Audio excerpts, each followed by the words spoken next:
The Christmas underwear bomber, this guy from Nigeria whose own father tried to turn him in, whom the CIA knew about. For 4 months, U.S. intelligence had information about this guy, or that there was Al-Qaeda were preparing a Nigerian for a terrorist attack. National Security Agency's interception of communications discussing preparation for an impending attack and the use of a, quote, Nigerian, end quote. This 23-year-old student's ticket was paid for with cash, apparently at the last minute. No luggage. He got on the plane. And everybody let this happen, see? He only had a backpack. And then there's a story told by the passenger on the plane, Kurt Haskell, a Michigan lawyer, who claims he saw this young man approach the airline ticket counter in Amsterdam accompanied by a well-dressed South Asian man. The South Asian man told the Northwest ticket agent that the young Nigerian needed to fly without a passport. Yada, yada, yada. The agent directed both of them to the office of the airline's local manager. And then, of course, the 23-year-old Nigerian wound up on the flight. So who would benefit? Who would benefit had this explosion occurred? Even the failed attempt has just shoved a sharp stick right up the asses of every single one of these right-wingers on radio and television. I don't listen, but I'm sure it's happening today. The pig man would be talking about it, except he's still massaging his clotted artery that eventually is going to blow up in his chest. But they all, you see, they want to see something like this happen. They want to see, they being, I've been telling you this for months, not because I'm some genius, but because it's as obvious as 2 + 2 is 4. The right-wing bastards in this country, in media, radio and television, and in some cases print, they want to see another disaster.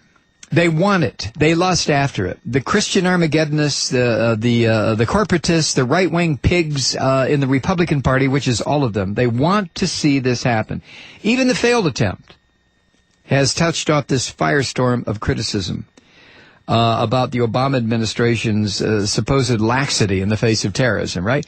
I say it's an inside job. I'm going to say it right now. It's an inside job. This was planned deliberately.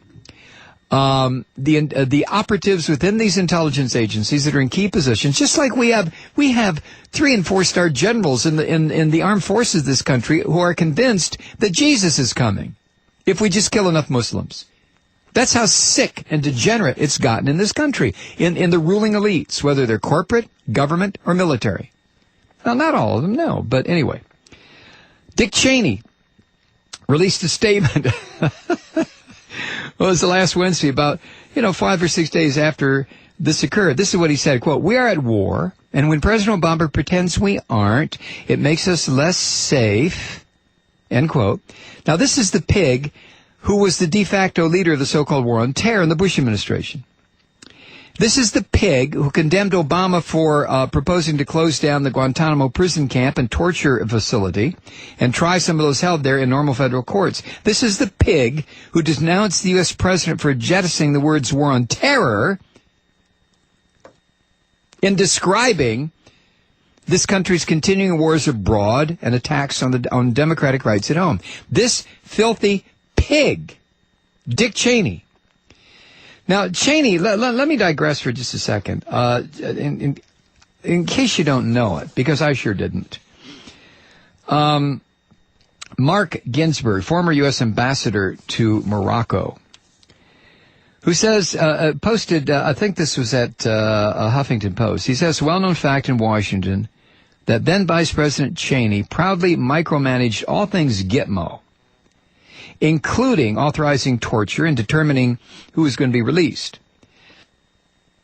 And as he continues his hyper-partisan attacks on Obama and the Democratic Party, let it be clearly understood that al-Qaeda's resurgence in Yemen can in no small part be traced back to Dick Cheney himself.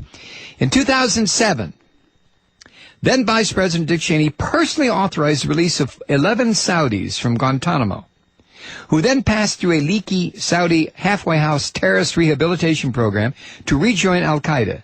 2 of the 11 former detainees took the Express Jihadi Underground Railroad to rejoin al-Qaeda in Yemen. In February 2009, the New York Times reported that U.S. counterterrorism officials confirmed that one of the Cheney releases was Saeed al-Shihri, who became the deputy leader of the Yemeni branch of al-Qaeda. and that he was suspected of being involved in a deadly attack on the U.S. Embassy in Yemen in 2007. Ambassador Ginsburg says more, and then he says this. So let me get this straight. Cheney authorized the release of unrepentant, hardened terrorists to his Saudi friends, Cheney's Saudi friends. Having cut their shackles from the Saudis, these escapees are now training and recruiting the likes of Umar Farouk Abdul Muttalib, the underpants bomber, and threatening to attack the U.S. Embassy in Yemen. And Cheney has the chutzpah to accuse Democrats of being soft on terrorism? Cheney is a rotten son of a bitch who I don't know if there was some way to make him a non-person.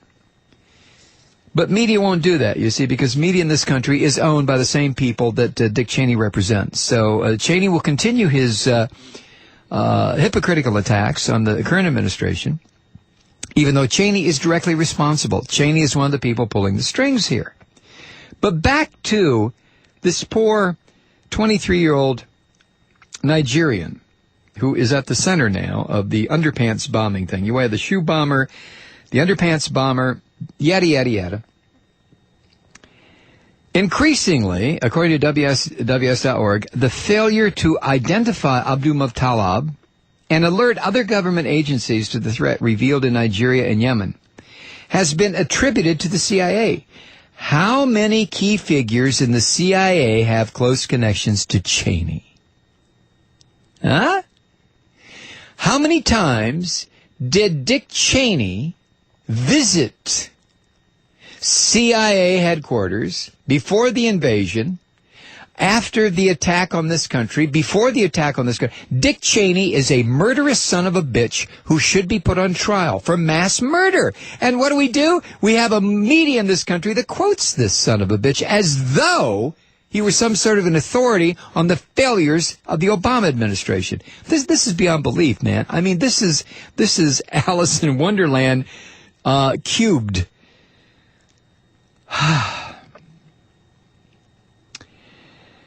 WSW says, the key to this event may well lie in bitter struggles over policy taking place within the ruling establishment and the state. Despite all that Obama has done to continue the policies of the Bush administration, both in terms of war abroad and the buildup of police state powers here, there are elements who want to go much further. And Dick Cheney represents those elements, you see. WSWS also says there can be no serious investigation into how the Northwest Airlines bombing plot was allowed to go so far without considering whether there are elements within the U.S. state that had an interest in seeing it happen, and therefore is suppressing the intelligence and bypassing procedures that would have stopped it. Well, 3, 2, 1. Duh! Of course! Just like the peanut crowd said years before the September 11th attack on this country, what we need here is another Pearl Harbor. Do you get it? I know 99% of you who listen to this program get it. I understand that. Then the reason I go on like this is for those poor fools who are flipping through the radio dial or Sirius or XM and come across this program and say, what? When they hear this. It is not difficult at all to get what's going on here. Not at all. So, getting to the bottom of the questions that are being asked now, not just WSWS.org, but on Oberman, on Rachel Maddow, on this program, on a few other sources, as some of the people out there in the progressive blogosphere, questions are being asked about how this guy, this Mullah Talab, what is his name? I'm trying to be a smart ass here. What is his name? Abdul Muttalib, this 23-year-old Nigerian who almost murdered 300 people on Christmas Day. How could this have happened? How could this event have happened without the path being greased by elements within the U.S. Intelligence community, elements within the U.S. Foreign Service, elements that are loyal to Dick Cheney, elements within the hard Christian right in this country who want to see blood and death and destruction on a massive scale?